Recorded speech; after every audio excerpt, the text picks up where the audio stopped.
Hey, it's Mike. I'm back, and I'm ready to talk about Hare Krishna stuff.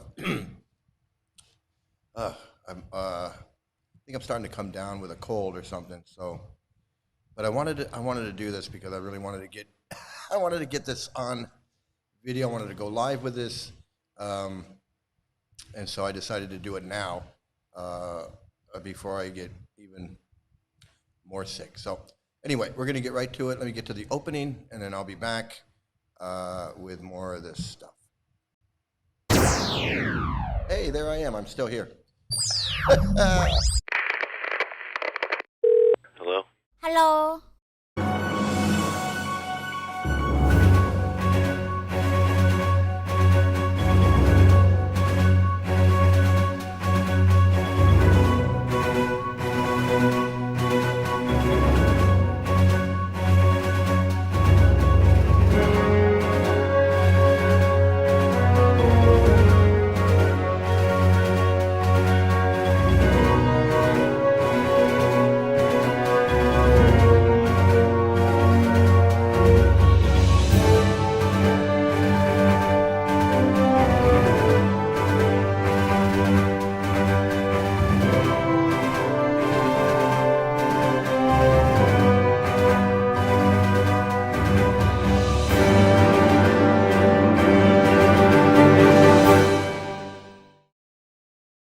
Wow, that opening is really something. Whew. It, it gets me every time. It really gets me every time. What do we got? We got fake human. Man, great to see you. Great to see you here. Um, and anyway, so uh, Rafael sent in some videos, so I wanted to get to those. And then after we watch these videos, then we're going to do the Prabhupada on beating children, which should be pretty good. It should be pretty good. Okay, let me just say that right now. So I came across this video and I wanted to share it because I thought it was pretty good. I don't know where it came from. I don't know how. It came up on my YouTube feed. Well, it's Hare Krishna. It's Krishna related, but I don't know how it popped up. But let's take a look. Let me see if this. I can get my computer to cooperate here. Okay. Here we go. And then for lunch, we went upstairs to the dining hall. We had a vegan lunch, which actually I remember that tasted okay, but sitting down, I was talking to people, and they were telling me about how, oh yeah, all our family told us we were making a bad idea, but no, we just wanted to be here so badly. We sold our homes, we sold our cars, we sold all our possessions, we gave all the money to the temple, and now we live here. And that just struck me as deeply, deeply wrong. Like, your family wants you back. You're not living life to its fullest. You're not facing challenges and meeting them. No, you're giving up and giving all your autonomy to a temple. That's not what it means to be human. Of course, I didn't say that to him at the time. But then, of course, I went home and looked up more on the internet later. It turns out that that monk or whatever from the 1970s was... I forget if he was only a pervert or if he was also a child molester. I honestly forget, but there was some sexual scandal with him. I looked up like blog posts from people who claimed to have gotten out of the Hare Krishna temple. They claimed that like sex was only for reproduction, and there was like this whole ritual around sex, like you're supposed to chant the words the entire time you're having sex, so you're focusing on the words and not the sex. It's just so weird. It's just such a weird group, like people giving up their lives for what? So they can walk around the streets of big cities and beg for donations. Like, if you see someone on the streets of Philly with a clipboard, oh, will you donate to the Temple of Hare Krishna? Just tell them their family wants them back. Their family misses them. No. Okay.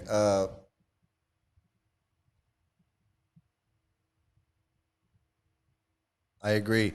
If you meet someone like that with a book and they're trying to sell you a book or they're trying to ask you for money to feed hungry kids and they have a T-lock on and the neck beads and they're trying, tell them, hey, your family wants you back. Your family wants you back. They're looking for you. They've been wondering where you are and they want you back. That's what you tell these people. That's a great that's a great thing to say. Oh, I forgot to ring the bell. So let's ring the bell, okay? Ding. Okay, there's the bell. So yeah, you run into these people on the streets Tell them their family's looking for them, and family wants them back. Their kids want to know where they are. Their parents want to know where they are. That's just so true. Okay, next video. Let's get this one out of the way.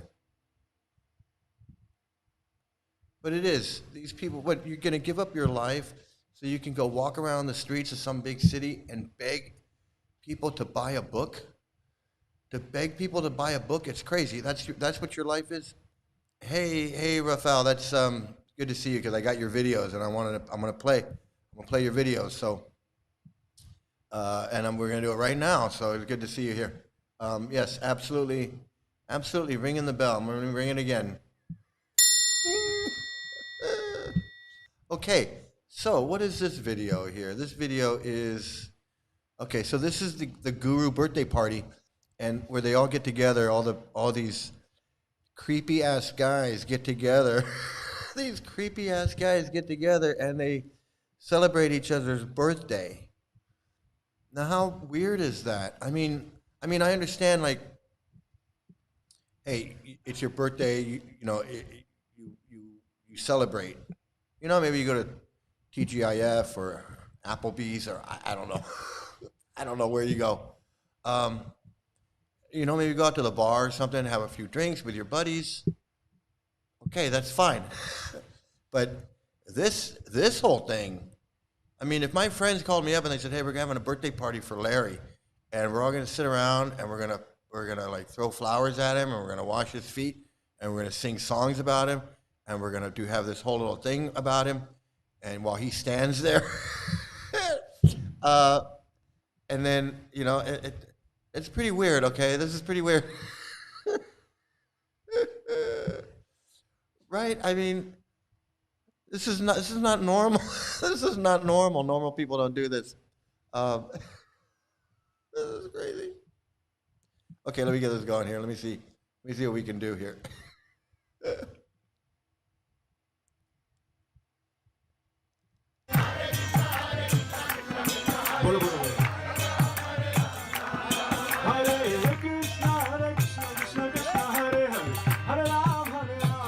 So that was the birthday boy, and then here are all his pedophile buddies. Here's the swimmer pod, who swims in the river, and then standing behind him there is a molester pod who molested and abused abuser pod, who and molester pod who abused and molested all those kids in the Gurukula, and then was seen riding around with an underage girl on the back of his motorcycle. Hare Krishna, Krishna Krishna, Hare Hare, Hare Ram, Ram Ram. He's like, yeah, I'm here to take advantage of all you guys. I'm here to just get every penny I can out of you. I'm gonna convince you that you need to donate to me, because look, I got all these flowers. I got all these flowers around my neck. I must be a holy man, right? Otherwise, all these people wouldn't be here singing and dancing to me if I if I wasn't some mental patient, right? I mean,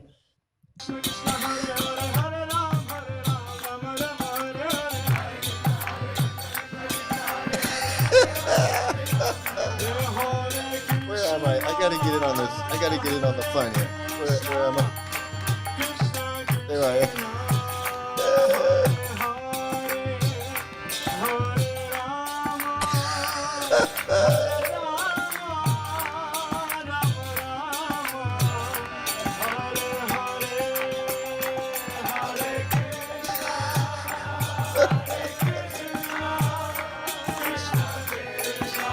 There I am. I'm holy man. I'm Mr. Holy Man. Look at me. I'm going to put my arms up in the air. I'm going to put my hands up in the air. And let me just say, let's get serious for a minute. Although this is the most hilarious thing you could be. How can you get serious when you're watching this? How can you get serious when you're watching such a clown show? Seriously.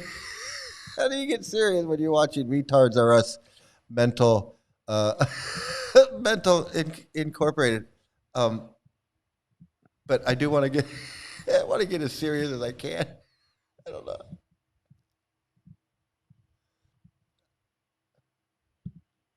Whoops.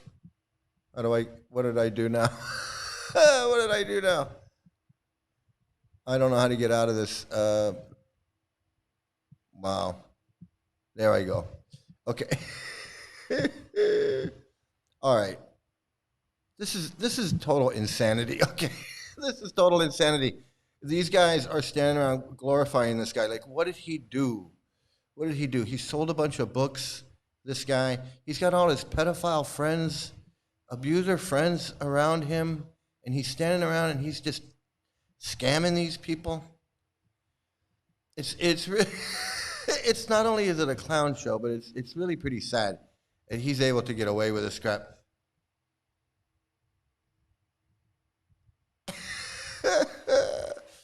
uh, I've never really noticed like what they're wearing, but I'm sure it's got to be better than everybody else. But otherwise, why be a swami?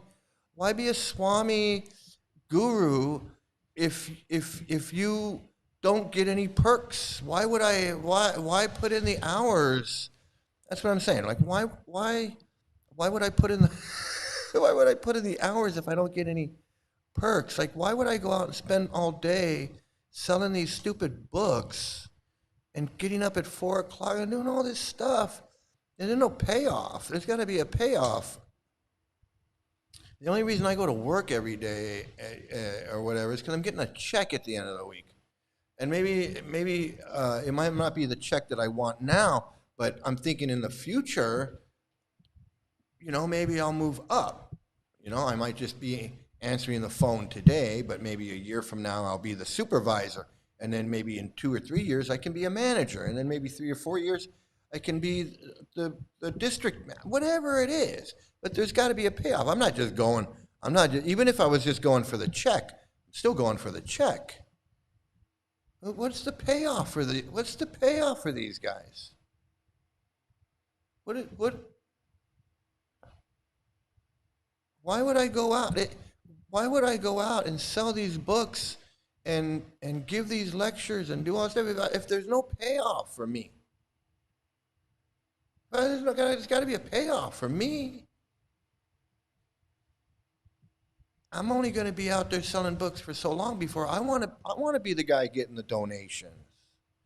I want to sit around and wear nice clothes and eat nice food and have everybody bringing me drinks and water and food, and I can give the little lecture. And that's what my friend Radhakunda wanted. He wanted that so bad. He didn't want to put in the work for it. He wanted the easy way. He wanted the easy way out. He wanted to be he wanted to just do whatever he wanted Monday through Friday, and then on the weekends, hey, I can go be a Hare Krishna,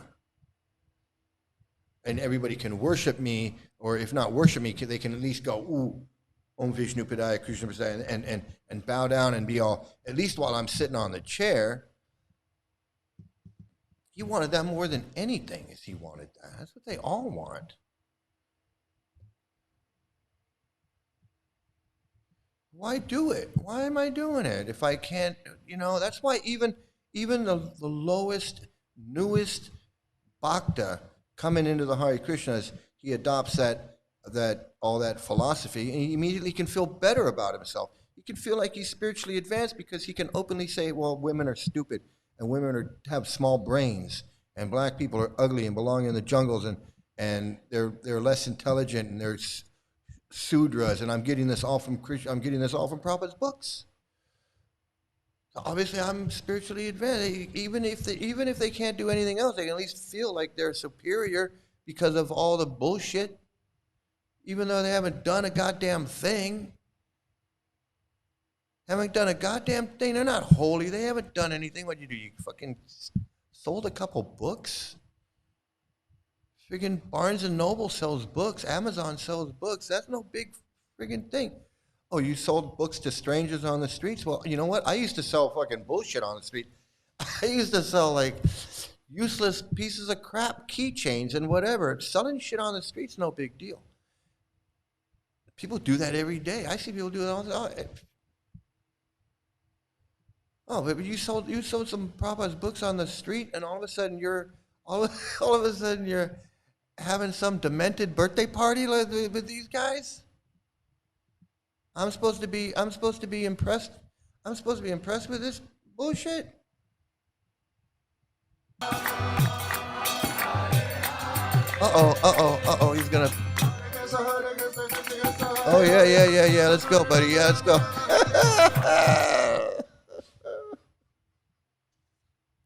Oh man. Boy, this guy has really noticed your stream. They are thumbing the video down already after 11 minutes and flagging copyright strikes. The thing is that I'm using this as under fair use and comment. I'm not redoing it as my own, as if it's my own video. So I've already beaten a couple copyright strikes just by saying I'm using it a fair use. It's just fair. I have a right to do this. I have a right to use video and comment on it. Everybody does. You don't have a right. I can't play their video as if it's my video and not comment on it at all and just let it run and put on there that that it's my video. That you can't do. You definitely can't do that. But I definitely have a right, especially when it's on YouTube. I definitely have a right to show a clip and then comment on it. That's what the law says. What the law says. So they can try. I've already beaten it, but I mean I can understand that they're going to keep trying. I'm not saying they're not going to keep trying, but it's. I mean I expect worse. I expect worse. So I'm not surprised. I'm not.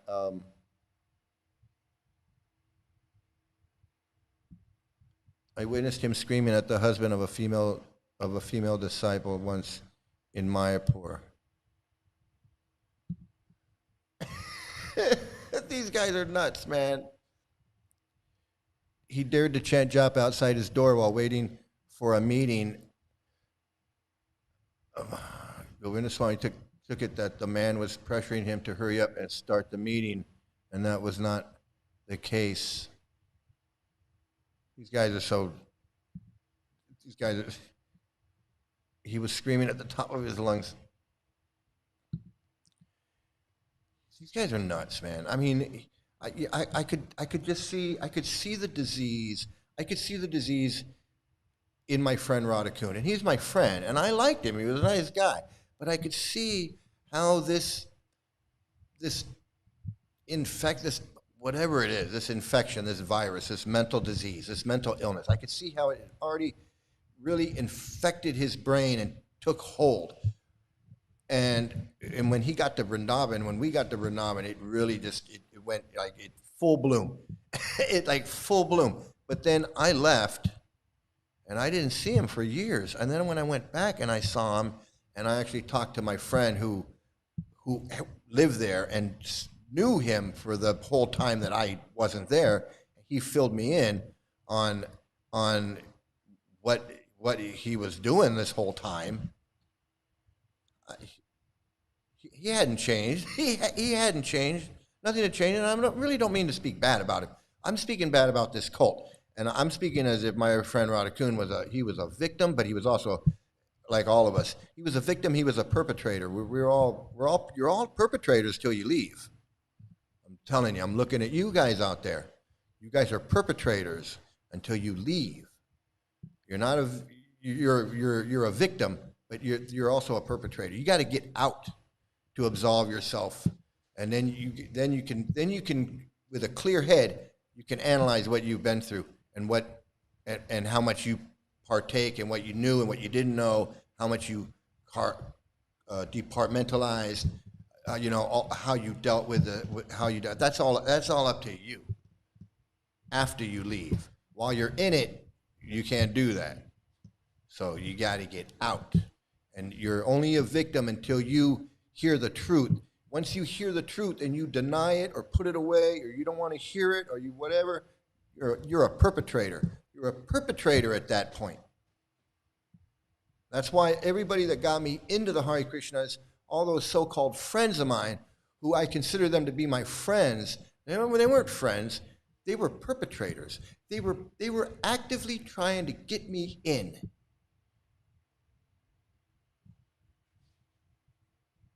That's what they were doing. They were actively trying to get me in. And they were only acting nice and being friendly because they were getting something out of it. They were getting the gratification of knowing that they could make someone a devotee. That's what they were interested in. That's the only interest that they had. They didn't give a shit about me as a person, as a friend, or any of that. They only cared about me coming into the Hare Krishnas to make themselves feel better and to glorify their guru or whatever friggin' delusion that they have.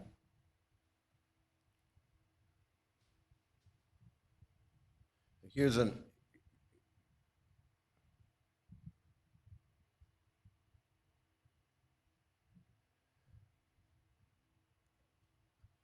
Govinda, birthday boy, and Swimananda sharing a house in Vrindavan. Best friends is they're all you know what? This video, they're all there. They're all there. Where is this thing?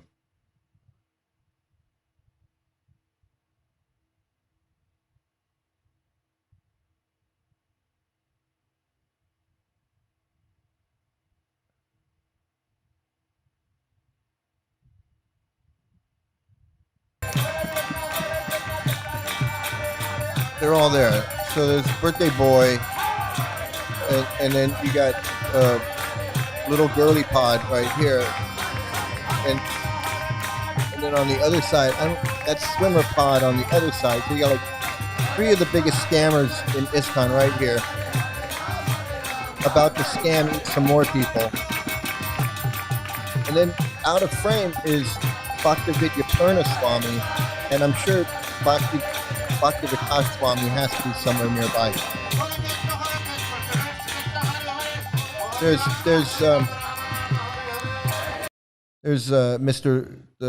Mr. Limpet Pod over there, the man who turns into a fish. He's got to go turn into a fish so he can print books. These motherfuckers, I swear to God, they ain't nothing but a bunch of scammers. And you know, if what I'm saying, let me get out of here. Let me. Where am I here? Okay. If what I was saying, if what I'm saying was completely fake, false, phony, if I was full of shit, and nothing I was saying made any sense or was true or anything like that, they wouldn't give a fuck. They wouldn't be trying to shut my YouTube channel down.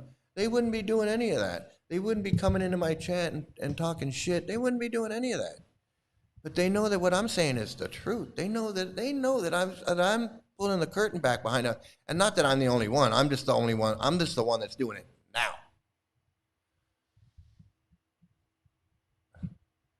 Bhakti Vikash goes to Dubai on his own. He's not part of this wolf pack. He's friends with some of them. I mean, I don't know. You know more than me. I'm not trying to say I know more, but I don't know. I don't know, man. But so now I want to get to something, and this is this conversation. This is a conversation that Prabhupada had with. And you can listen to this conversation. In fact, you can listen to a little bit of it. Well, I don't know. This is a conversation that took place November 5th, 1976 in Vrindavan. And so I've been looking for this conversation for a while. And I know a lot of people, they want to talk about how, well, Prabhupada, there's so many letters and there's so many instructions where Prabhupada says to treat the children with love and treat the children like this and treat the children like that. And oh, Prabhupada was so much. He said that the children are this and they're like, you know, okay, fine. But let's see what he said when Oh, they're friendly towards each other, but that's a gang within a gang. Okay, that's the inside clique. So that's the clique within a gang within the mob. Okay, I get it. It's like that's funny. Um, but this conversation is a conversation with Prabhupada with Jagadish, who was the head of the education department, so he was the head of the schools. Yasodanandana, who was the head of the Gurukula in Vrindavan. Pradyumna, who was uh, one of the head guys. I'm not sure what his position was, but he had something to do with education and learning. I'm not sure something maybe with the books. Rupa-Vilas is also an old time devotee. Obviously, these are all old time devotees that had very high positions, especially when it came to the children and the Gurukula. Okay, so this is a conversation with Prabhupada's having with his head teachers and administrators, which these guys were not either one. They were flunkies acting like cosplaying as sannyasis. And Prabhupada put them in charge of educating the children. And here it is, Prabhupada having a discussion with them. He's not writing a letter to some Mataji. He's not writing a letter to some temple. He's instructing his top educators and administrators in ISKCON about the Gurukula school. So if you think that they didn't take these instructions from Prabhupada and say, hey, this is what Prabhupada told us, I heard it right from Prabhupada's mouth, then you're out of your friggin' mind.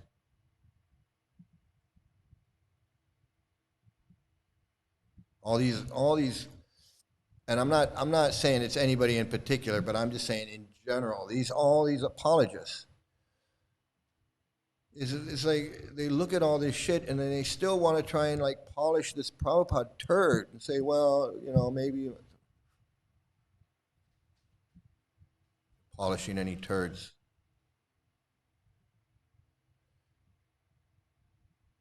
So this conversation that Prabhupada is having. Let me see how I can get my computer to cooperate here. So he says. So it starts off. It starts off with them talking about the daily routine, and Jagadish says.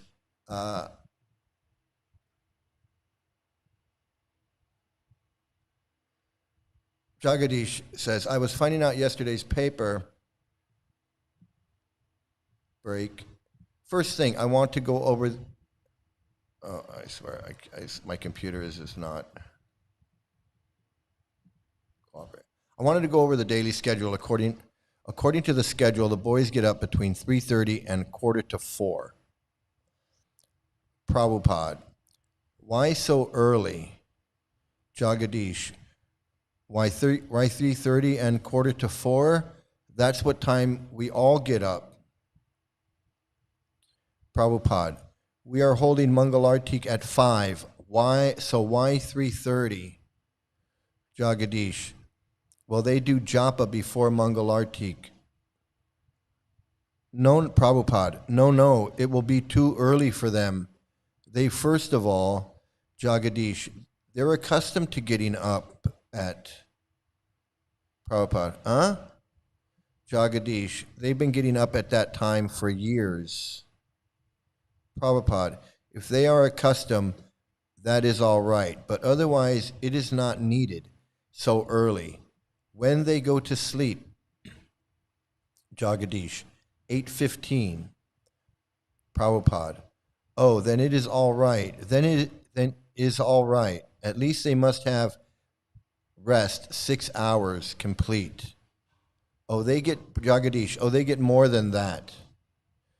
Prabhupada, then it is, Jagadish, then they get ready, bathed and dressed by about 4:30, by about 4:10.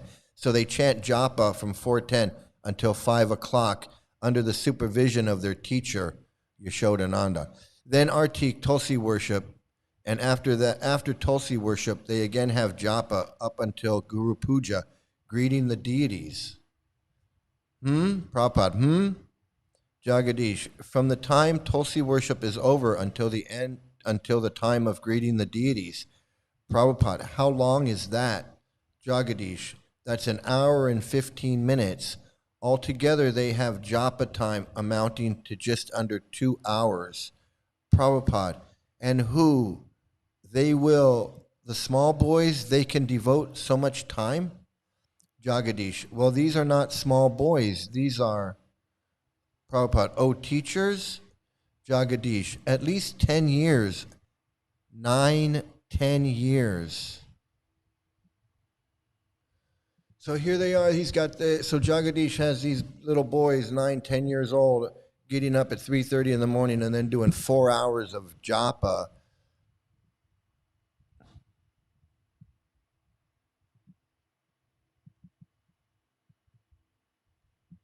It's, it,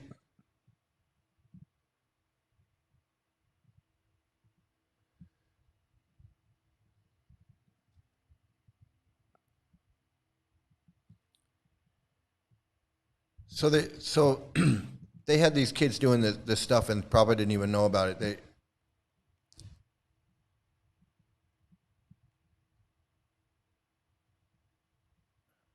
Prabhupada, they should be engaged in chanting, not sit down and japa. That will not be possible for them. The problem is Jagadish, the problem is some of the boys are 14, 15, or 13, so they should chant japa because they are required to chant 16 rounds a day. Many of them are Prabhupada, 16 rounds. It requires utmost 2 hours, 2.5 hours. Jagadish, well, 2 hours is on the schedule, 2 hours and 10 minutes. Prabhupada, Chela Bangya, how are you? That's nice. Jagadish, so they have 2 hours and 5 minutes of japa. Danudar, some boys that are younger, they make a vow to do less and they can study. Jagadish, some of the younger boys can chant 6 or 8 rounds instead of 16. They chant that much during the time and then they study. Then they attend the temple program, Guru Puja and Bhagavatam class. And then after that, they go upstairs, wash their clothes, and clean the ashram. That takes them about an hour to wash their clothes and sweep and cleanse the floor, cleanse the shower room, wash their clothes. Prabhupada, now when they chant the mantras, Jagadish, Brahma Samhita, Prabhupada, or any, Jagadish, any mantras, my computer, any mantras, right now they're chanting from 9 until 9:30 in the morning with Yasodanandana Maharaj. Prabhupada, not in the early in the morning, Yasodanandana. In the early morning, I take some of the boys into the deity room between 5:30 and 6, and the boys and the deities. Prabhupada, deity means temple. Jagadish, yes. Prabhupada, deity means temple. What do you mean, the deity room? Yasodanandana. Within the deity room, when they are bathing the deities, we are offering the prayers to the deities, the Brahma Samhita and Ishopanishad. Prabhupada, why deity room? Within the deity room, there is no need of chanting. Who told you this? There is no need, huh? Within the deity room? You told? Pradyumna, no. Pradyumna, Prabhupada, then, Pradyumna, sometimes I thought you said for installation or at other times when the deity is being bathed, to chant Brahma Samhita prayers. Prabhupada, no, within the deity room there is no business. No business. Jagadish, when we hear the chanting, that's where it's coming from in the morning, in the early morning.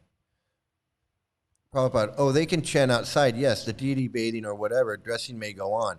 You can chant not within the deity room. That you can do outside. Then where they're writing begins. Jagadish, that begins at 10:15 after Prasadam. They take Prasadam at 9:30, and then at 10:15, their English class begins. Prabhupada, just after taking Prasadam, Jagadish, yes, 15 minutes after. Prabhupada, what begins? Jagadish, English class. That goes for 1.5 hours. Then there's math class, which goes for 45 minutes. Prabhupada, not continually. They should be given a recess, 10 minutes, then again come to class. And a class should not be more than 45 minutes. One class should not be continued more than 45 minutes, then 10-minute recess, then begin another class. Jagadish, for the English program, it is required in order for them to have enough time to read and write. Then they would require an hour and a half, so they would have 2 classes. Prabhupada, in the meantime, 1.5? Jagadish, yes. Prabhupada, you give 10-minute recess. Jagadish, and during the recess, what should they do? Prabhupada, nothing. They'll be free. Nothing to do. Recess means nothing to do. That is brain. I mean to say, rest. All continually, you cannot do that. That is not good. Utmost 40 minutes or 45 minutes. Then give them 10 minutes freedom. Then begin another. Not more than 40 to 45 minutes at a time, reading, writing. Is there any more proof? Do you need any more proof that these guys did not know what they were doing? They had no idea how to teach these kids. They didn't know how to apply Krishna consciousness to these little kids.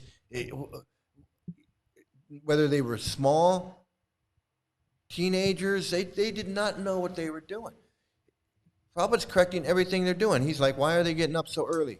Why are you taking them in the deity room? When are they chanting japa? Why are you giving them 2 hours of instruction and not giving them a break in between? Why are your classes an hour and a half long?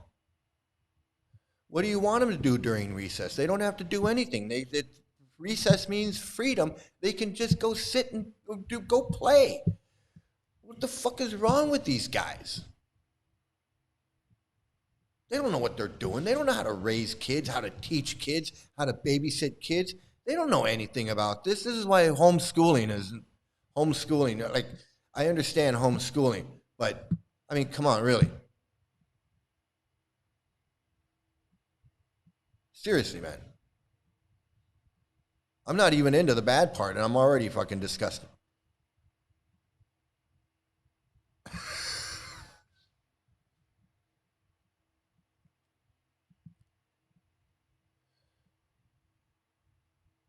After class, Jagadish, after class, then by 12:30, they bathe again, second time. Prabhupada, they take prasadam first and then bathe? Jagadish, they bathe. They take prasadam at 9 in the morning, 9:30. Then they have class. Then after class is finished, then they bathe.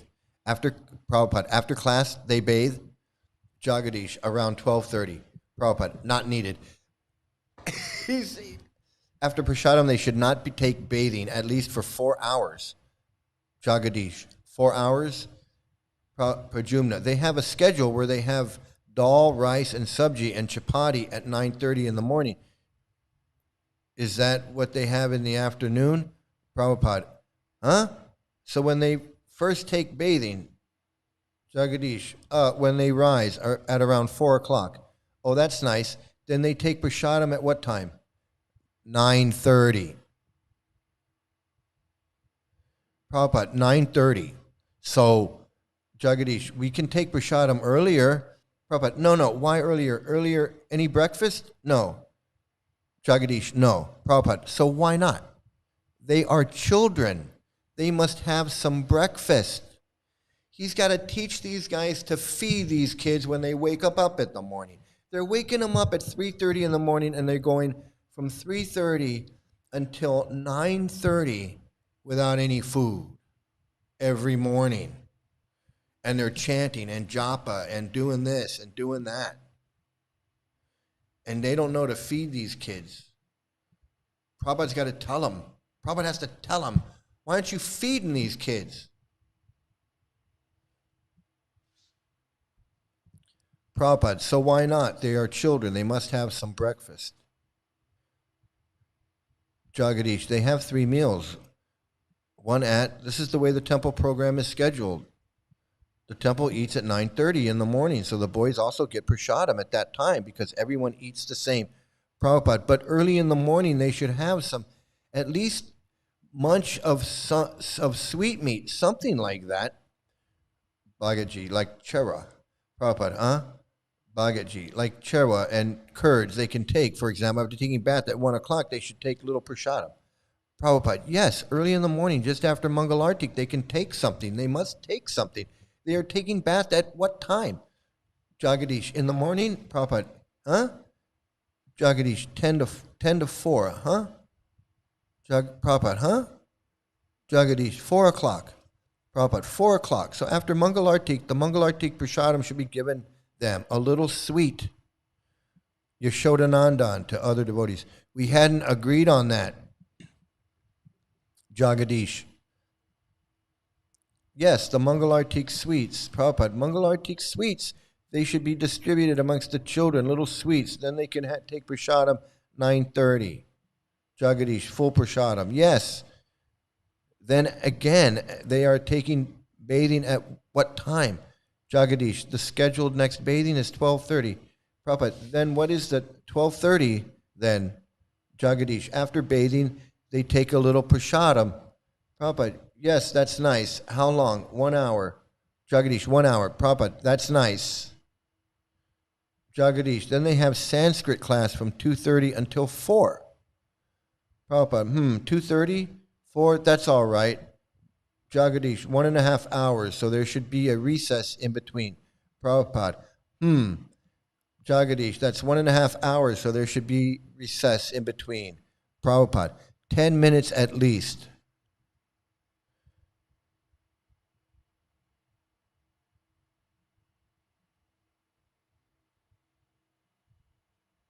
Okay, so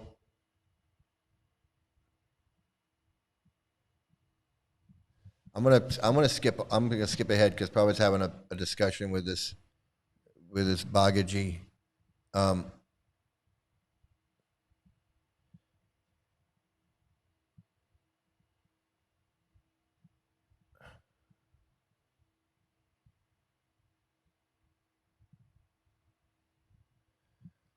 So he says, Jagadish says, so we get this straight.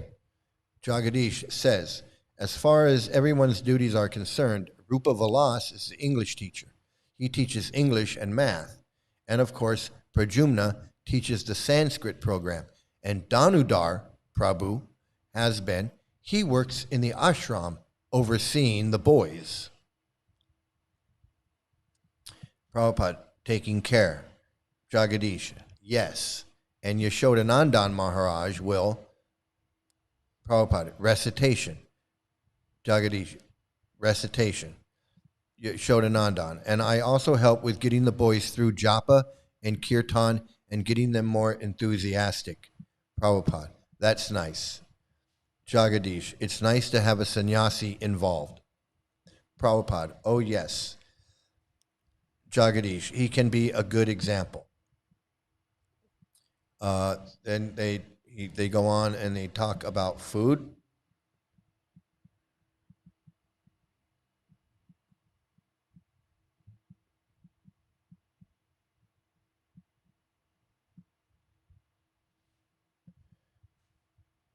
Let's see.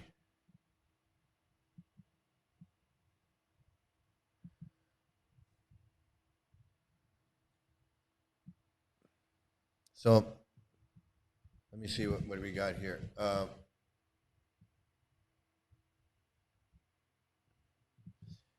Crazy thing is when gurus click up like this, the disciples do too.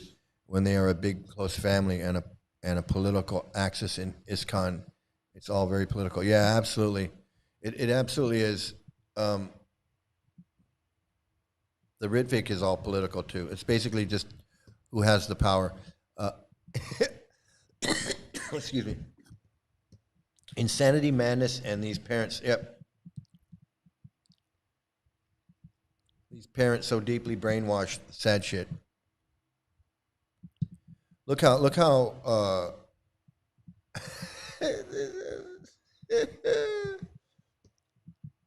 It gives you a good glimpse into how out of touch and how these guys didn't know what they were doing. They didn't know anything. It's like when I say that they had no business being teachers and they had no business being in there with these kids, and Prabhupada had no business, and Prabhupada had no business opening a school. This is proof. This is proof. This is perfect example of what I'm saying. These guys are doing whatever they want with these kids, and they've been doing whatever they wanted with these kids for years. And Prabhupada's like, I don't like that idea. You guys getting them up at 3:30 in the morning? Why are you getting them up for 3:30 in the morning?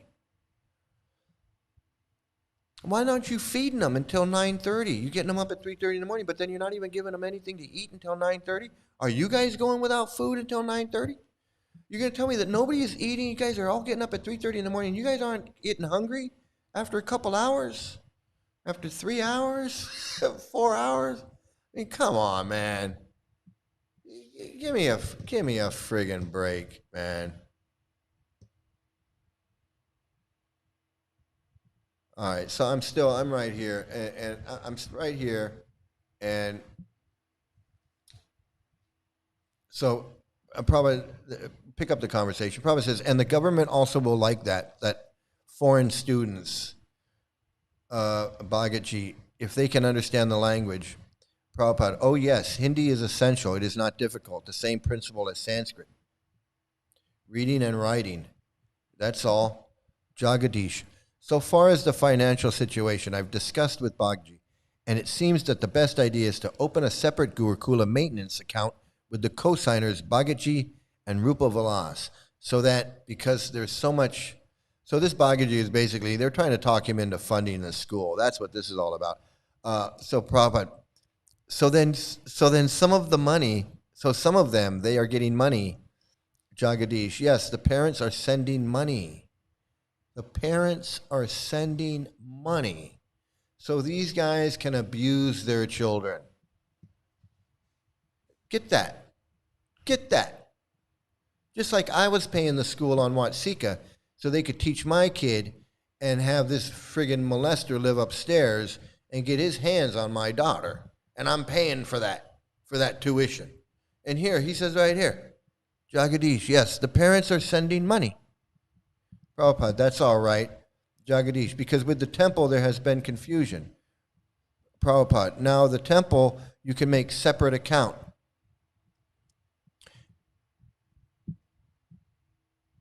Now we're going to get to the meat and potatoes of this whole thing.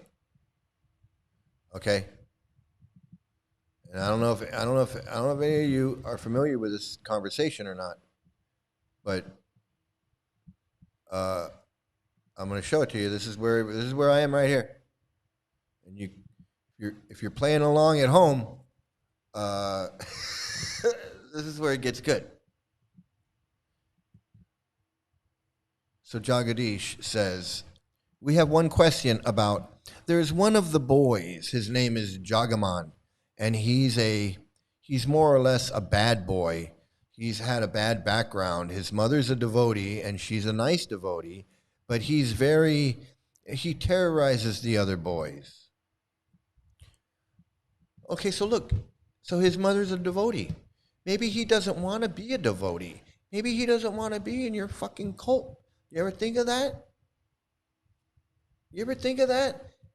Just because his mother is joined your fucking cult, why does her kid have to be subject to this cult? Maybe he doesn't want to get up at 3:30 in the morning. He doesn't want to go to your stupid school and learn Sanskrit and chant for fucking 5 hours in the morning and be starved from 9:30 till 9, from 3:30 to maybe he doesn't like that. You ever think of that? Oh no, he's the bad kid. He terrorizes the other boys. Prabhupada, acha. Jagadish, he misleads them. He lies. Yeah, he's telling them there's a bunch of bullshit. Prabhupada, how old is he? Jagadish, he's 13. Prabhupada, so he cannot be. He must go back. We cannot spoil other children. Rupa-Vilas, they are being spoiled by him.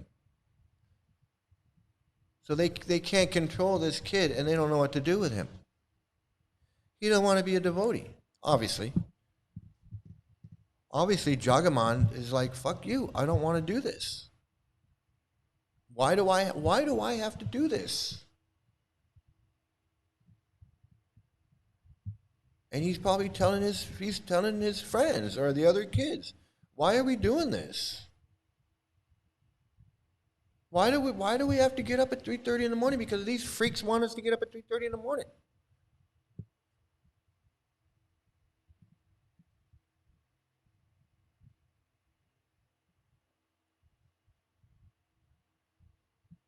They don't know what to do. They don't know what to do. All their transcendental knowledge, all of their chanting and japa, all of their rules and regulations, and they can't figure out what to do with a 13-year-old boy that doesn't want to be a fucking devotee anymore. All the big leaders, Rupa-Vilas, Yasodanandana, Jagadish, whoever else is there, Pradyumna, the best administrators, the best teachers, the best guys that Prabhupada's got, they don't know how to handle a friggin' 13-year-old kid that doesn't want to be, how many kids in school, 13-year-old kids don't want to go to school. They get sent to the principal's office. Evidently they know how to handle a kid that doesn't want to friggin' learn in school or to do what he's told. They deal with that every day. Every fucking day they got to deal with some kid who's out of line at the LA Unified School District has probably 10,000 kids a day that are acting up and being sent to the principal's office. There's friggin' millions of kids, LA Unified School District. They know how to handle kids that don't want to do what they're told. But these guys can't figure it out. It just shows you what a fucking failure these guys are. Prabhupada, all of these guys. This 13-year-old kid's got him fucked up. Got him fucked up. 13-year-old kid, right off the bat. Don't know what to do. Coming to Prabhupada. We don't know what to do. We got a 13-year-old kid and he doesn't listen to us. He won't listen to us. We don't know what to do. These guys.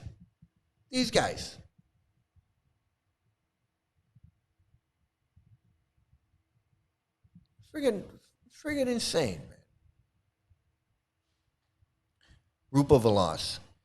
They are being spoiled by him. Jagadish. I was thinking to make an example of him.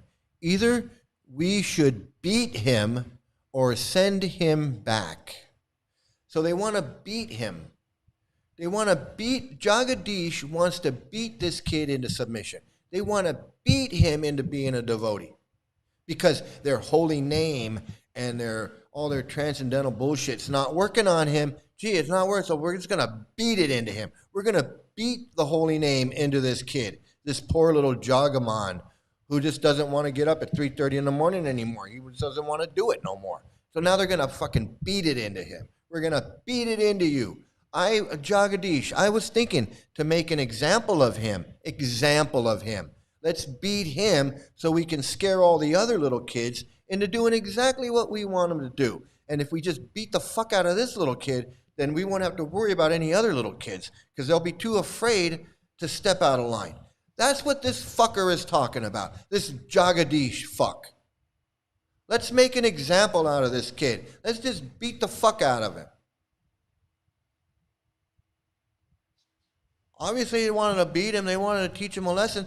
Not only did they want to teach him a lesson, but they want to make an example out of this kid. That doesn't mean slap him around or pull his pants down and give him a swat on the ass. No, he doesn't say we want to spank him.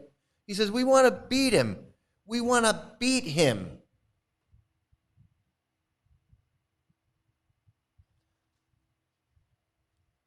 Prabhupada says, the best thing will be send him back. He's incorrigible. Yasodanandana. Personally, I had that boy with me for 2 months when I went to South India preaching, and I thought it would be an asset to have a young boy, but he was so misbehaved that it was too much problem, And the same things he was doing in the beginning with me, telling lies and misbehaving, he is still doing now. And he does not correct himself. Never. He has no effort to better his behavior nor his conduct. He does not chant his rounds. He rarely comes to the kirtan, or else when he comes to the kirtan, he does not chant. He simply plays and makes fun. He has a very bad influence on the other boys. He doesn't want to do it.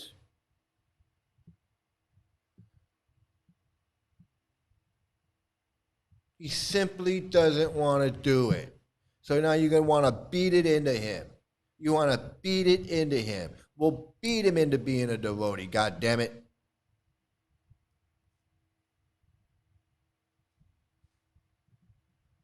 Some grown-up strangers asking old Indian chemist stranger from the 19th century on how to deal with another stranger's kids. If that's not... That's completely insane. I agree.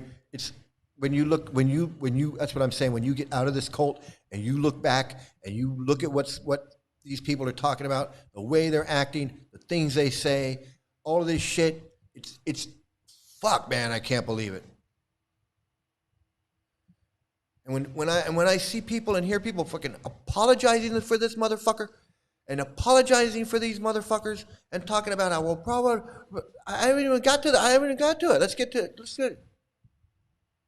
Prabhupada, no, then he should be sent back, or he can be sent to Bombay to work ordinarily, or Hyderabad farm, like that. Let him work on the ground. So Prabhupada's like, let's put him in a work camp where his punishment is working, where he just has to work 24 hours a day. That's what Prabhupada's saying. Let's just send him where he has to work. Let him work on the ground. Let him work. Yasodanandana. He speaks Bengali. That boy was in Bengal before, and he picked up Bengali a little bit. Prabhupada. So he can go. Pradyumna. He's very intelligent. He's just had a bad nothing. He doesn't want to be a fucking Hare Krishna.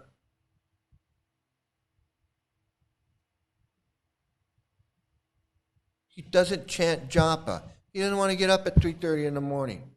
He doesn't want to go to kirtan. When he does go to kirtan, he just plays and talks and disrupts by playing with the other kids. He doesn't pay attention. He doesn't join in.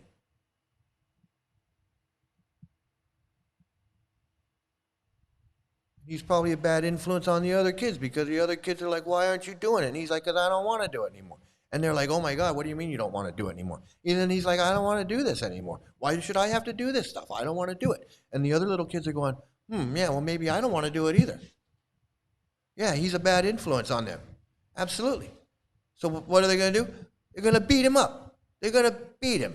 They're going to beat it into him. It sounds like they want Prabhupada's permission to beat the kids. Well, we're going to find out in just a minute. Yasodanandana. He speaks Bengali. That boy was in Bengal before, and he picked up Bengali a little bit. Prabhupada. So he can go.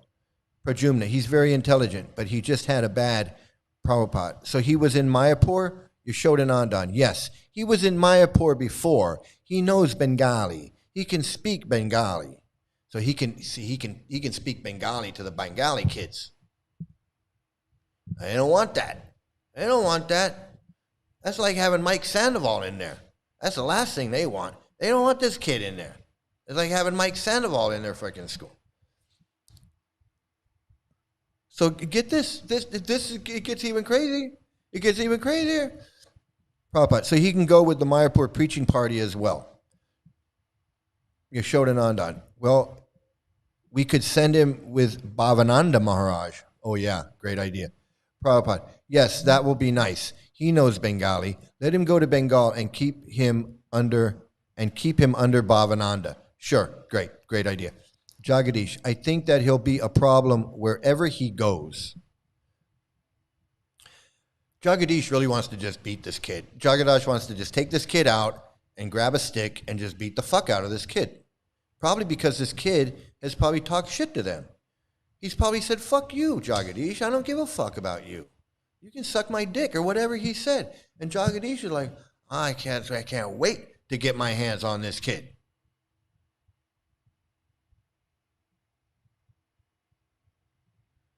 That is their plan entering into the meeting. That's why they brought up this kid. They said, hey, everything's cool, but there's this one kid, Jagaman, and he's kind of a bad kid, you know, and he's doing all this stuff. That was exactly what they wanted. It's exactly what they wanted. They came to Prabhupada and they said, can we beat this kid? So Prabhupada's saying, let's send him to a farm, let's send him to Bombay, let's send him with Bhavananda, and they keep going, well, you know, he's a really bad kid. They don't want him over there. They don't want him, and Bhavananda's not going to handle him. And, you know, I took him to South India, and he was a pain in the ass. Big pain in the ass, this kid. Prabhupada, no, Bhavananda will correct his problem.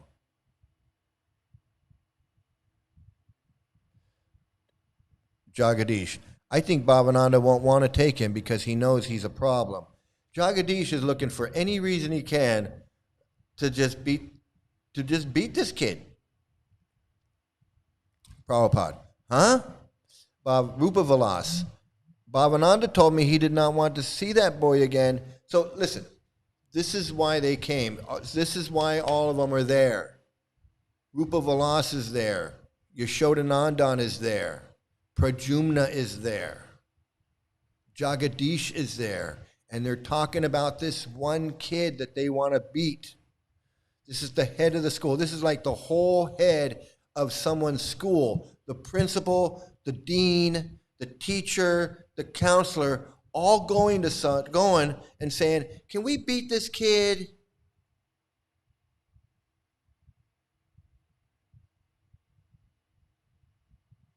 It's like having the school board showing up at your house and going, hello, we'd like to beat your kid, okay? He's really acting up in school. We just want to have permission to beat the fuck out of him. Is that okay?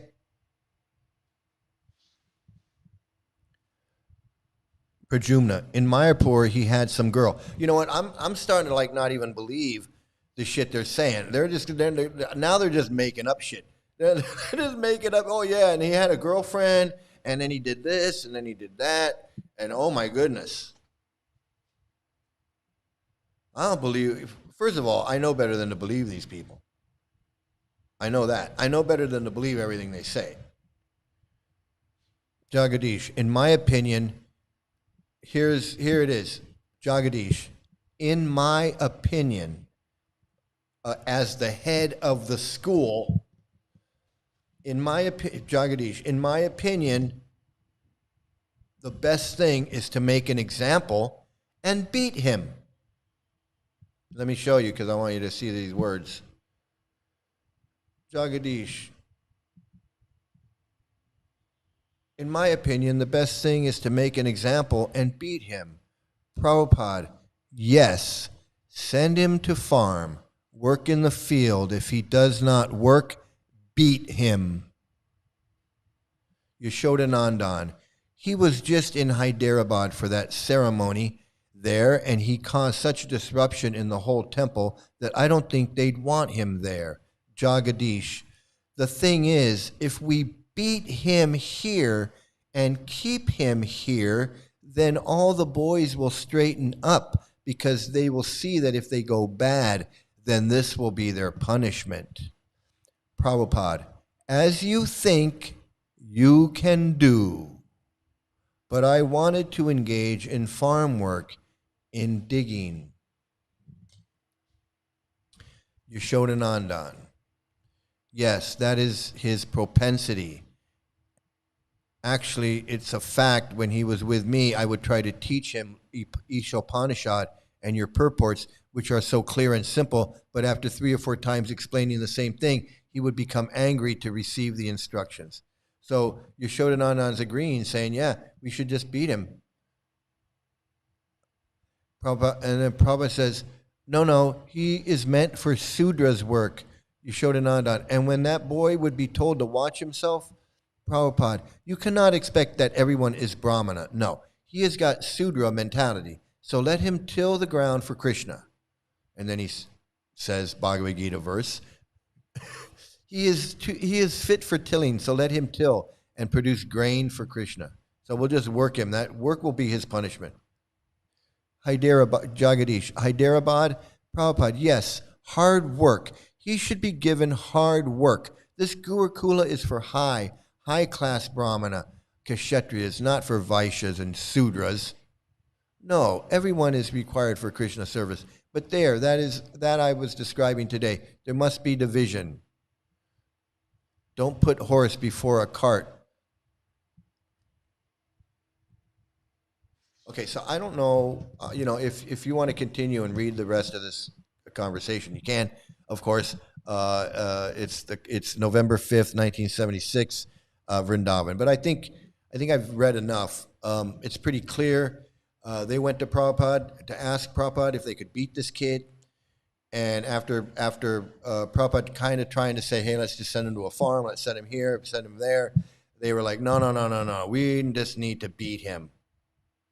Because not only if we beat him, will it straighten him up, but if the kids see him getting beat and know that he got beat, then they won't act up because they'll know that they're going to get beat. Oh, and Damodar Swami is there. So you got Yasodanandana, Damodar, Pradyumna, Jagadish, and Rupa-Vilas. You got the whole ISKCON Board of Education goes to Prabhupada to ask Prabhupada if they can beat this little 13-year-old kid because they don't know how to handle him. They don't know how to handle a 13-year-old kid. These grown men, these grown spiritual leaders, these sannyasis and swamis and gurus. And the holy name is supposed to be so powerful. Why wouldn't a 13-year-old want to recite Ishopanishad and Brahma Samhita at 3:30 in the morning? Why not?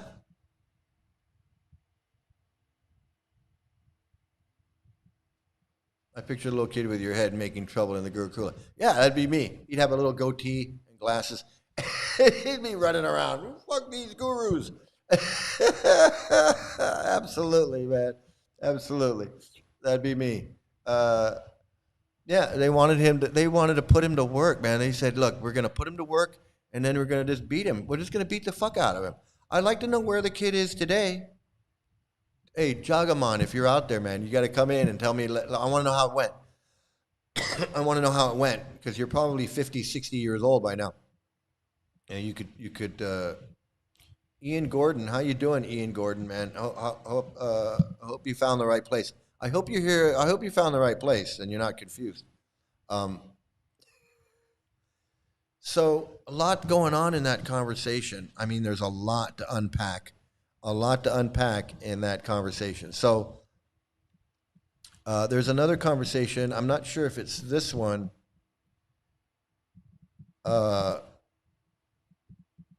But there's another conversation where Prabhupada is definitely, I was reading it right before I found this conversation, because that's how I found this one.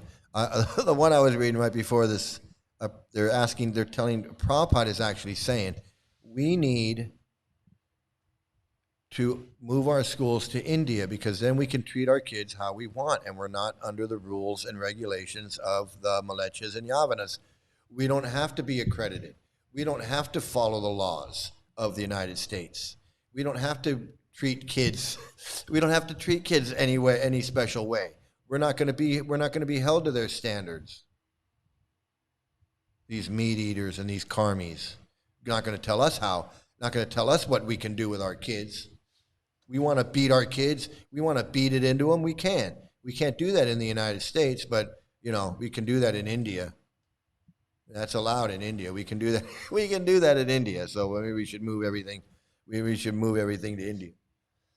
So, and then you can see how unqualified these guys are. They don't even know how to handle these little kids. 8, 9, 10-year-old kids, waking them up at 3:30 in the morning, giving them friggin' all this shit to do before they even go to school, and then they're in school. He's like, give them recess for 10 minutes where they don't have anything to do. Well, what do they do during that 10 minutes? Nothing. Well, shouldn't they be reading Bhagavad Gita or chanting japa? No, they're not supposed to be doing anything. They can do whatever they want. Oh, well, isn't that sense gratification? Isn't that Maya?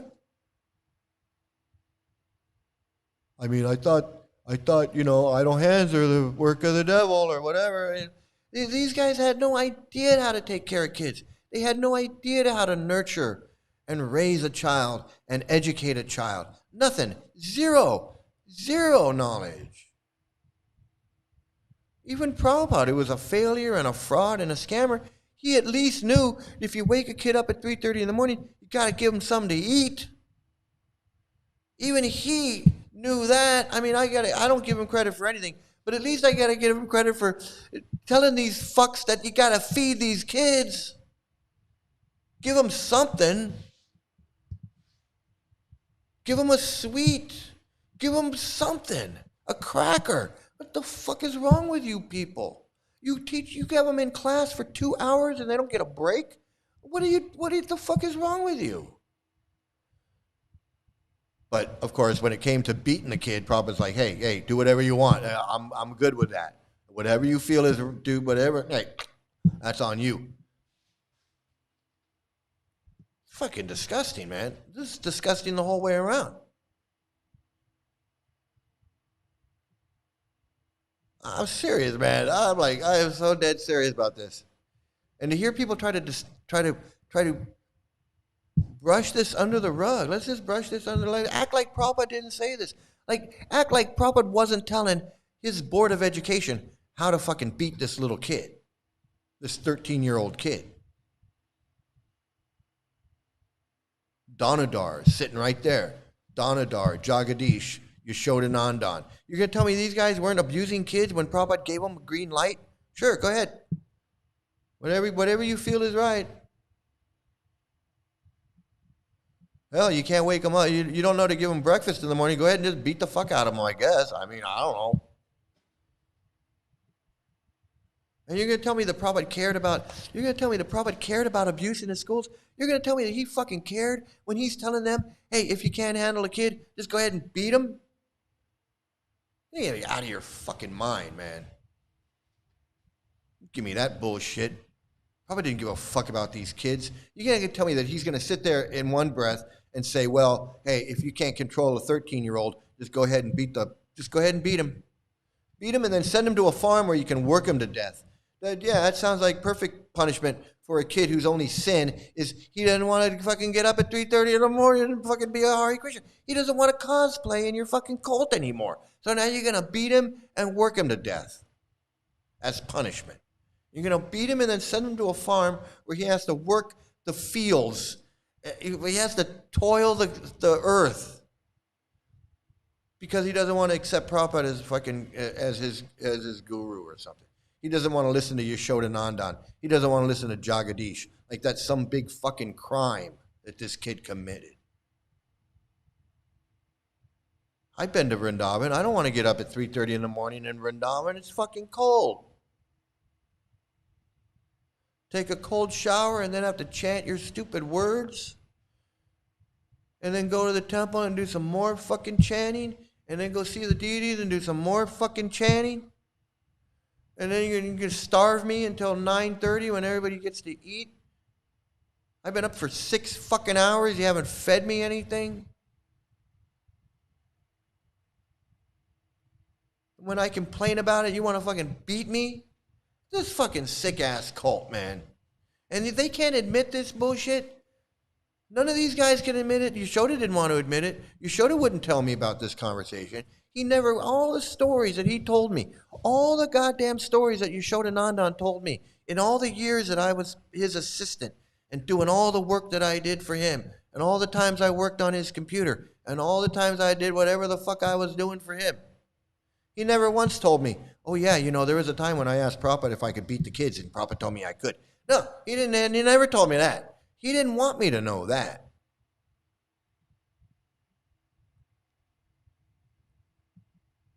He didn't want me to know that he was sitting there in a room full of degenerates that have a reputation of beating kids, and he was one of them.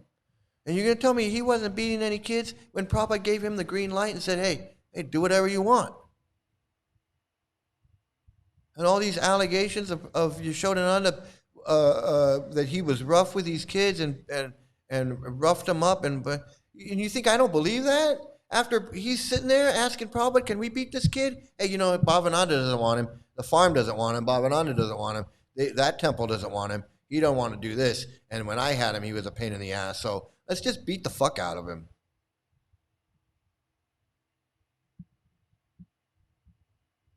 And there are people that are going to defend this bullshit. They're going to defend this bullshit and tell me, oh, well, Prabhupada wrote a letter to Mataji, whatever, and told her that, you know, these kids are very delicate and they need to be treated like flowers, and we need to shower them with love. And oh, fuck that. When it came time, when it push came to shove, did Prabhupada say, hey, we got to treat these kids with love? And no. He said, hey, you want to beat them, beat them. You want to beat them, beat them.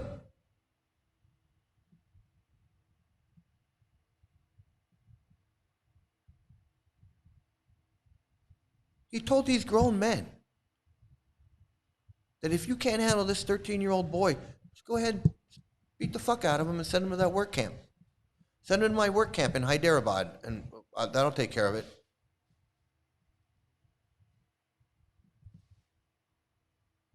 Fucking disgusting, man. Fucking disgusting. You fucking Hare Krishnas are fucking disgusting. You worship this fucking piece of shit. You worship this guy who just told these grown men that it was okay for them to go beat this little boy, a 13-year-old boy. Prabhupada said, yeah, do whatever you want. And you think that's fucking great. You think that's fucking, that he's a fucking holy man, and he's some kind of a god man, that he's somehow taking you to fucking some planet where you're going to get to become an 11-year-old girl. Fucking sick fucks. You're just as sick as he is. Maybe worse. Disgusting pieces of shit.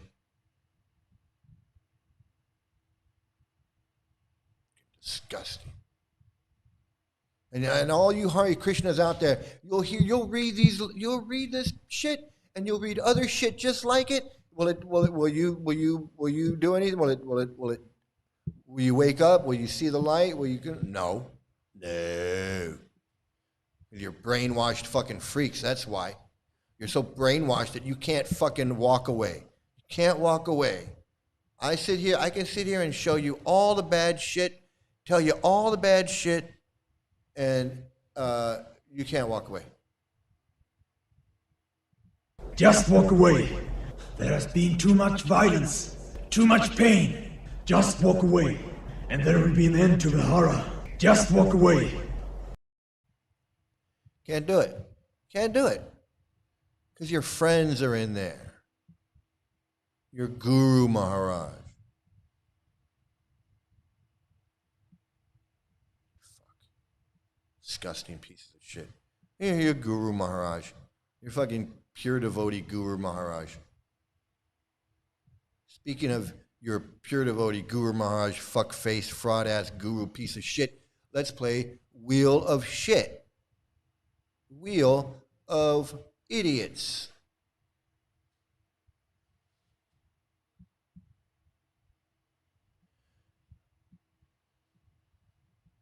And let's see, how do I do this?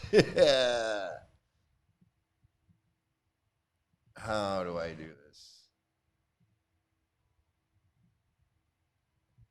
Ding, there I am. Let's see. Whoops.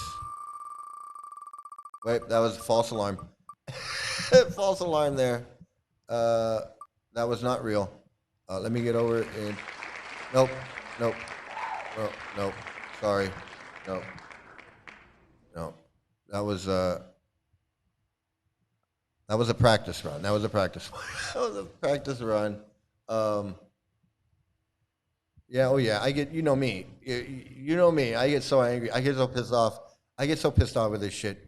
And I don't think there's anything that makes me more angry than these people that want to apologize for this Prabhupada fuck.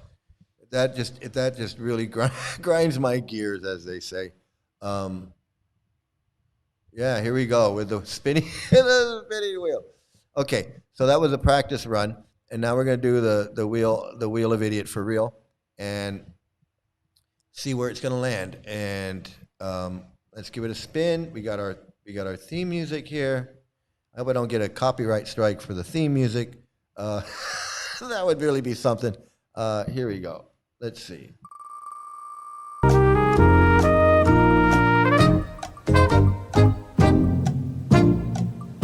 Oh my goodness. Oh my goodness.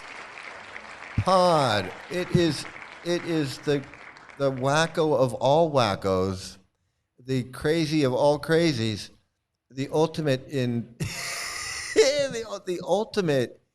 Oh, there I am again. Oh my goodness, look at this. There we go. Okay.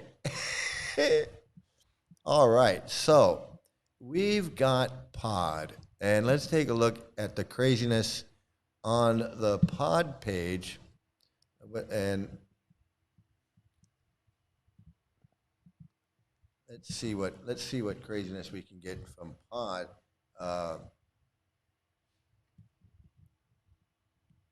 Okay. Okay, so we're gonna go to the Pod webpage, of course. So, I don't know if any of you are familiar with this web. I'm sure some of you are familiar with our friend Mr. Pod, Mr. Pod. So let me get over here in my station. Mr. Pod, of course. Let's see. So he says. So he's here. He says Bangalore videos having an impact. Oh yes, of course, because they have their Tattva Darshan is giving lectures at for Bangalore. So I guess he's really excited about that. Let me see. So this person is writing in, and I don't know. Is this Pod actually saying this? I don't know. Is this our Pod friend that's actually saying this? No, this is name withheld. But anyway, he posted this on his webpage, and it says, "I just listened to this Bangalore video, and it struck me very deeply because it describes exactly what I have been experiencing through the years. Gradually, I have come to the same conclusions. I can honestly say that Srila Prabhupada has been communicating with me directly through his teachings and guiding me in very concrete ways. For example, just recently, I had an argument with my wife. She was telling me how some of her friends in Mayapur, twice initiated devotees, were not even chanting 16 rounds, supposedly because they were too busy taking care of their children. I said to her that this cannot be accepted as an excuse. The mind can always find a cop-out. We see initiated devotees claiming health reasons to eat eggs or justify coffee and other nonsense, but none of this can override the basic vows of initiation.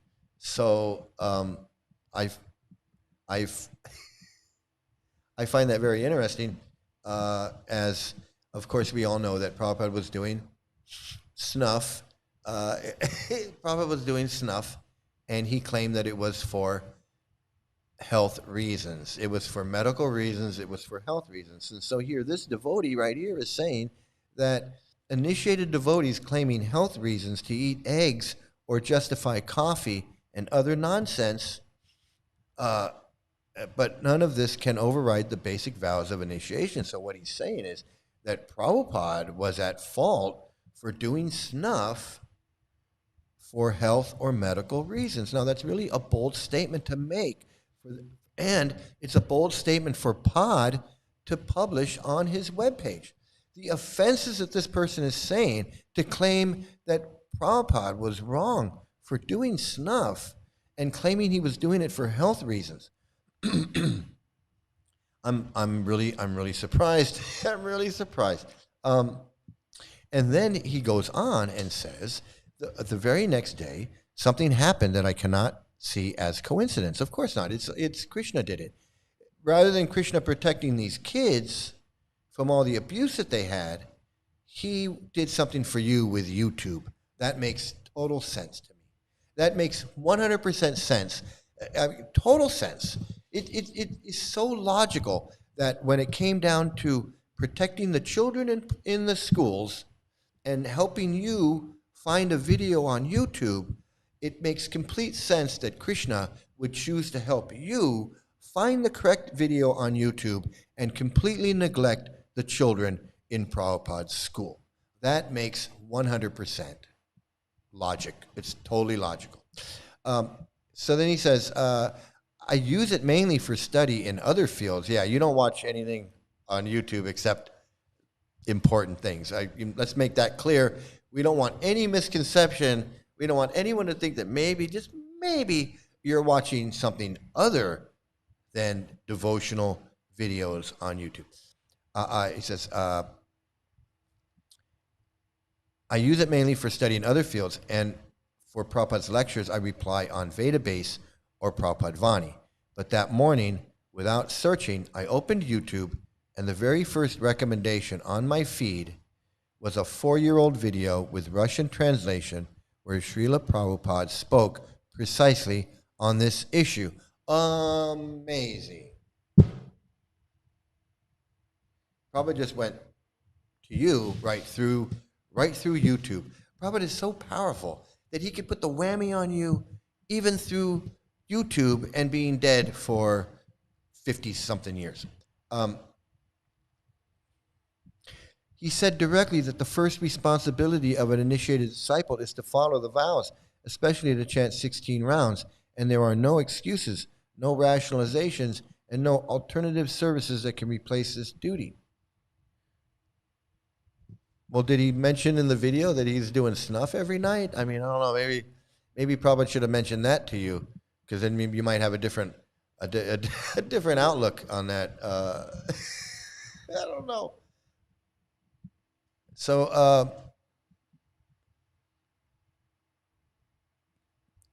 let's see what other. Since I have Pod up here, let's see what else he has to say.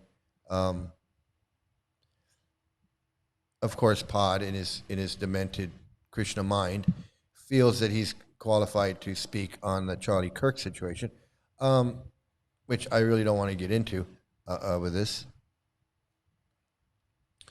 But he does have something to say about the Ritviks and the Bangalore, the Hyderabad temple, the Ritvik temple in Hyderabad. So he does have something to say about that. And just for fun, let's see what he has to say. Let's see what he has to say. He says,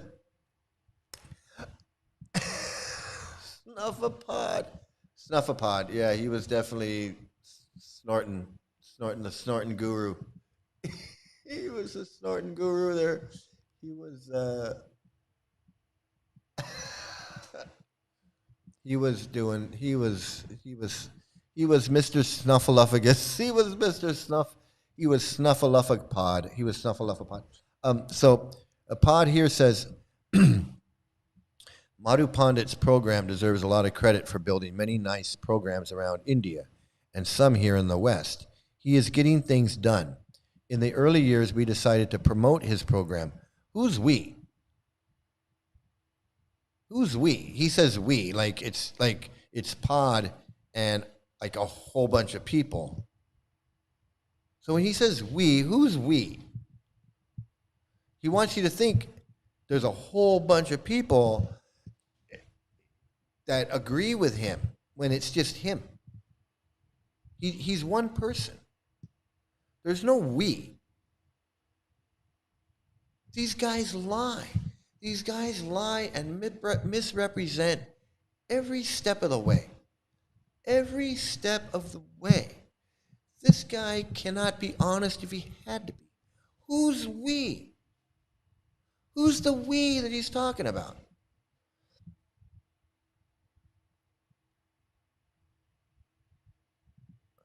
Do you remember Mowgli Das in Berkeley? He would supposedly channel Prabhupada and give messages about the movement in the 80s. It created an upheaval and he was ostracized.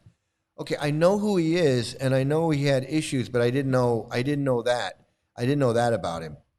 But I know who he is and I knew that he had an issue and I know that's pretty weird.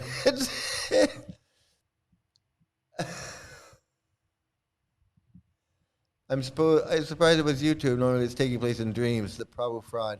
reaction. Now, what I was going to say earlier, and I kind of lost my train of thought at some point, but what I was going to say was when we were watching the birthday party of all these gurus, and there was, Govinda Swami was there, and Pradyumna Swami was there, and Bhaktivedanta Swami was there, and Swimmer Pod was there, and whoever else was there.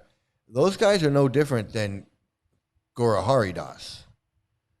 Guru Haridas, we watch him and we laugh and we go, look, he's got these people thinking that he's something, and they're laughing, and the girl with hot lips is crying and laughing, and all the other people are laughing and crying, and they think that they're doing. These guys are no different than Guru Hari.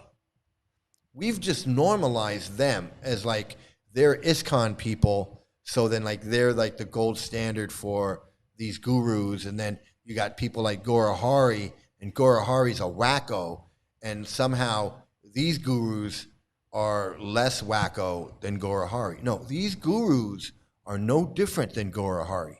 Guru Hari is a wacko extremo, wacko extraordinaro, and these guys are no different. These guys are no different than Guru Hari.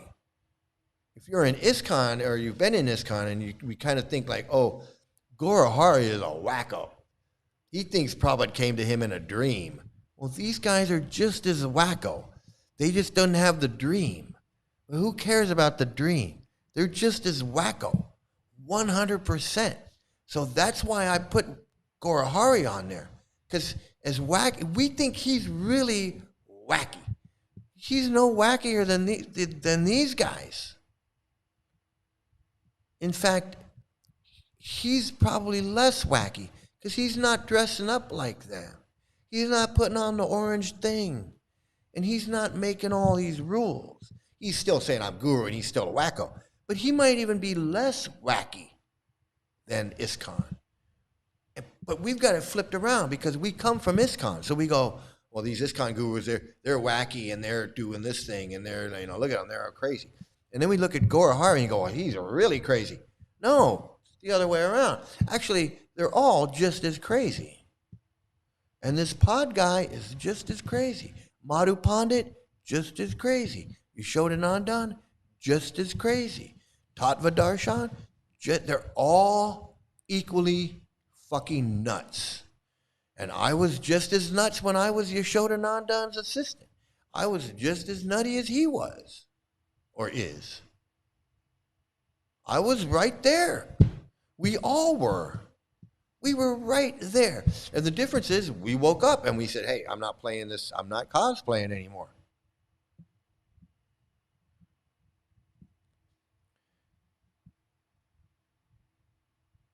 So Pod goes on, he says,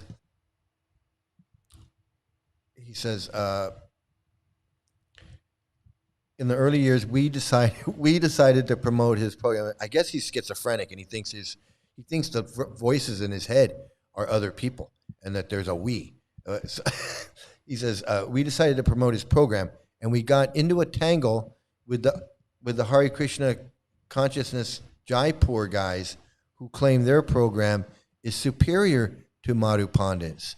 Now, I don't think they ever claimed that their program was superior to anybody else's program. I believe that they have their own program, and they don't need Pod's approval. They don't need Madhu Pandit's approval. Just like Madhu Pandit doesn't need Mike Sandoval's approval. Madhu Pandit doesn't need the GBC's approval. Everybody's doing their own thing now. Gauri Haridas doesn't need anyone's approval. Madhu Pandit doesn't need anyone's approval. Hare Krishna Consciousness Jaipur doesn't need anyone's approval. They don't need anybody's approval. Why? Why? Why do I need Pod's approval? Why does Pod have to approve my whatever I'm doing? Obviously, he's not going to ever approve me. But let's say you're a Hare Krishna. Why do I need Pod's approval? When he's schizophrenic and thinks he's multiple people, when he's just one guy. He's one guy. But he says we did this and we did that, and we decided to promote this program, and we got into a tangle with the Hare Krishna Jaipur guys who claim their program is superior to Madhu Pandit's program. And then he goes on, no one ever hears anything about these Hare Krishna Jaipur guys anymore Clearly, they are not getting things done. The only person even advertising the Hare Krishna Jaipur previously was Pod. They claim to be Ritviks, and we tried to support them. Again with the we. Who's the we?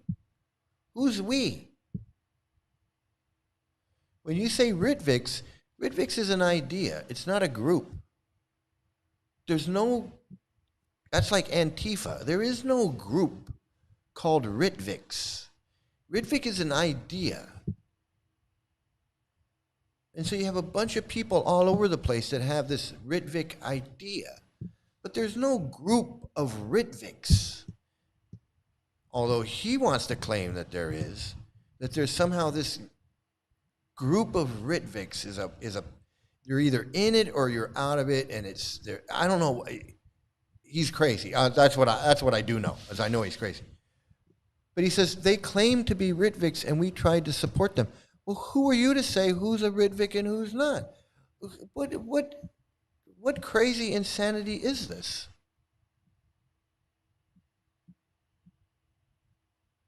However, later on, they said they do not support us Ritviks. They support the GBC Pedophile Messiahs program cheerleader guys, and they are against having us stop the GBC's child molesting process. That's not what they did. They said they're not with you. They said, fuck you, Pod. We don't care about you and what you say on your webpage and what you do. We don't care about you. So he says, oh, so now they don't support us Ritviks. No, there is no Ritviks. Ritvik is an idea, and they support that idea. They support the idea of Ritvik, but they don't support you, you fucking nut. You are not the Ritviks, no matter how many times you say we and us. You're a schizophrenic nutcase, is what you are. That's what you are. You think you speak for every Ritvik or every devotee? Somehow you're going to decide who's a devotee and who's not, who's a guru and who's not, who's a Ritvik and who's not. You're fucking insane. Now, he is right that the GBC is a child molesting process. And these guys are pedophile guru supporters. And they do fall down and lick the boots of these gurus. I agree with him there. I can't argue with that. I can't argue with that. But then when he says, of course, now get this. I don't know why he's saying this, because I'm the only person who's bringing attention to this. So I don't know why, but he says, of course, there are also some problems with Bangalore's program, but there are always some type of imperfections in any program. Well, what is that problem? Why are you not just saying what the problem is? Why doesn't he just come out and say, hey, there's this in Bangalore? What is the problem? What are the problems with Bangalore that you don't want to talk about? What are these imperfections that you say are always in every program? Are you saying that Prabhupada's program had imperfections? These guys are so full of shit. They're so full of shit, they got you brainwashed. Even this Pod guy. He doesn't want to tell the truth. Of course, there are also some problems with Bangalore's program, but there are always some type of imperfections in any program. Well, what problems, what imperfections, and why won't you say it? If you know that there's problems, you know that there's imperfections, well, why aren't you telling us what they are? What, you want to leave it for us to figure it out? You can't tell us that, hey, there's a child molester in Bangalore? You can't tell us that, hey, they have a child, someone who's been accused and jailed for debauchery with a child, giving lectures in Bangalore? You don't want to come up and say that because Bangalore is your friend. But you're going to say, oh, well, there's always some problems. And, there's always something going on. Now, you don't want to say. When it's ISKCON, You don't have a problem calling out this guru and that guru did this and this guru did that and so molested this kid and Bhavananda and Rameshwar and Rishikesh and so-and-so and so-and-so and so-and-so and so-and-so. He's got no problem calling out everybody's name. But when it comes to Bangalore, let's just say they've got some problems in Bangalore. And, you know, there's always something going on everywhere. And that's to be expected, he says, since there were many problems even when Srila Prabhupada was here. Well, why were there problems when Prabhupada was here? I thought he was perfect. I thought he was the Sampradaya Acharya. I thought he was the pure devotee. I thought he could see past, present, and future. Huh? I thought he could just put the whammy on you and you became a Swami. Are you telling me that the holy name doesn't work? You're telling me that you can't just chant 16 rounds and follow 4 regular principles and then just become a holy man? Are you trying to tell me you can't just become a holy man from chanting Hare Krishna and probably goes and does that? That doesn't make you a Swami or a holy man? Is that what you're trying to say? What do you mean that there were problems when Prabhupada was here? He says, but overall, the Bangalore group is doing better than any other group. So credit has to be given where credit is due. Again with the let's give them credit. Let's give Jeffrey Dahmer all credit for all the years he wasn't eating people, which is what they do in court. They go, hey, my client, he was caught eating people. He killed 24 people and he ate them. He cooked them and ate them. And I know he did that over a span of 10 years. He killed and ate 24 different people. But before he started doing that, he did all these good things. Really, he did all of these really good things.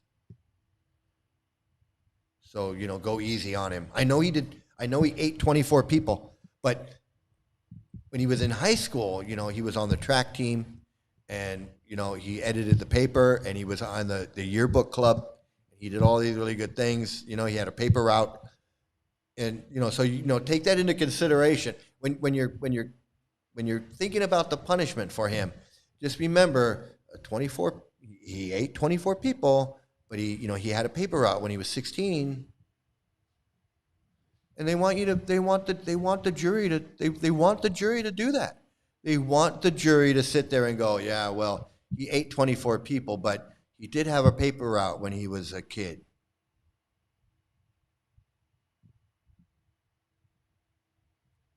So Bangalore has a questionable character giving lectures at their temple. But hey, you know, it's one of those things, you know. There was think about all the time when he wasn't giving lectures at their temple, you know. That's the pod logic. The pod logic is whatever works for me and furthers my agenda. And at all costs, at all costs, which is basically Prabhupada's agenda. If I have to lie, steal, cheat to further my agenda, I have no problem doing it. No problem. No problem. Ends justify the means. It's no problem at all.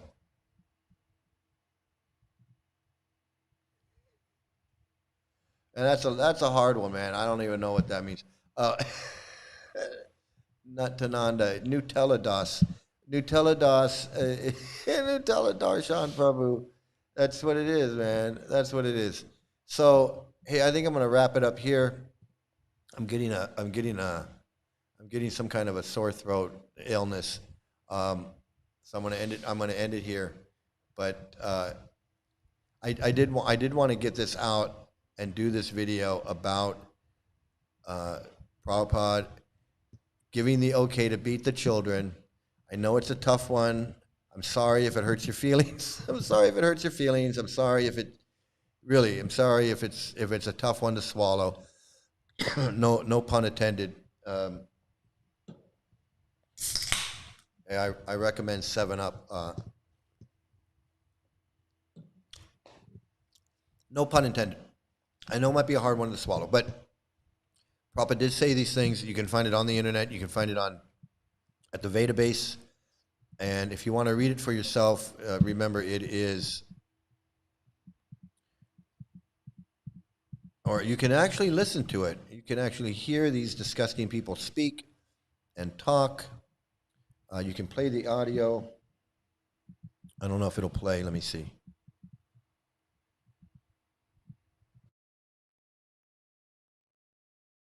That time, and they studied Krishna. Then they attend the temple programs, Guru Puja and Bhagavatam class. And then after that they go upstairs, wash their clothes and clean the ashram. That takes them about an hour. Wash their clothes, sweep, and cleanse the floor, cleanse the shower room, wash the clothes. So if you actually want to hear Prabhupada speak these words himself, you can hear it. You can hear Yasodanandana and all of them speak, talk. You don't have to take my word for it. You don't have to take anyone's word for it. You can read it yourself on the internet, right at the Bhaktivedanta database. And I encourage you to do it. I encourage you to read it yourself. You can and browse, type in different words, and see what it says. See what Prabhupada said about these things. You'll be surprised. You will be surprised at the things that you'll find, especially in the conversations, especially in the letters, and in the purports too. I'm not in the purports too. You'll find it all. It's all in there, and it's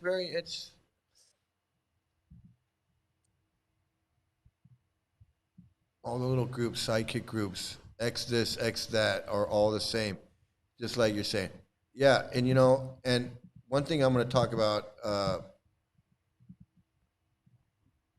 One thing I'm going to talk about on a future show is these dead gurus are like coming onto the internet now, and like Tamal Krishna and who was that guy? Gopal Krishna and Gaur Govinda. Their videos and lectures and stuff are making their way onto the internet so that you can go and listen to these deceased gurus club, deceased guru society, I guess, like Dead Poet Society. It's like a Dead Guru Society, and you can go and I guess they all get together and they're dead guru. But I know I see that as becoming a thing now. Hey, Rafael, thank you. Thanks for sending those videos. It's really good, and keep sending them. And anybody else you want to send videos, you can send them out to itsmike@itsmikesandoval.com, and I'll be happy to take a look and maybe play them on the show here. So everybody, I want to thank you all. I hope you got something out of this. I hope you learned something. Don't let anybody gaslight you and try and tell you that Prabhupada did not say that they could beat the kids, because he said they could beat the kids, and he told them all at once in one meeting. He didn't have to say it again. He told all of them. Jagadish, Yasodanandana, Danadar, Rupa-Vilas, Pradyumna. He told them all. It was basically, he had the Board of Education there, and he gave them the green light. Hey, you want to beat them? Beat them. That's up to you. And I think you should beat them, and then send them to the farm. So don't let anybody gaslight you. Don't let anybody gaslight you and say that Prabhupada cared about these kids, he loved these kids, he protected these kids, all of that shit. This one conversation just blows the whole thing open. He had these guys in there, they didn't know what they were doing. They didn't know how to run a friggin' school. He had to correct them on everything. Everything they were doing was wrong. So anyway, I want to thanks everybody. I had to rant I had one last rant left in me, and I had to get it out. So, but hey, thanks for joining in. Have a great day, great night, great morning, great afternoon, great evening. Don't be gaslighted by these fucks. And then here you go. Here's me as a Hare Krishna. Thanks, everybody.